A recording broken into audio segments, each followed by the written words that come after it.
Ayun, i-search nyo lang sa Google Play Store yung ALS app.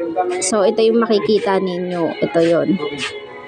Tapos, makikita nyo yung ALS Life Scale Modules. Yun, kompleto na siya dito. So, click mo lang yan. Yan. Makikita mo dyan yung modules. Ibabak mo lang siya. Ganun.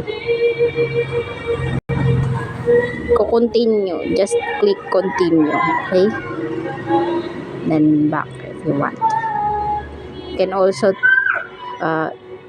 if you click this ALS reviewer, you're going to download it. Then just ignore that. Then just click continue. Okay. There are also quizzes. 10 questions lang naman yan.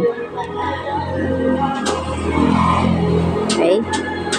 So, marami dyan. Kahit, pag na-download mo to, kahit naka-offline ka, kahit naka-offline yung, ano mo, ma-access mo pa rin yan, no? Ayan, no? Kagandahan nito. Kaya, diba? Okay, bye.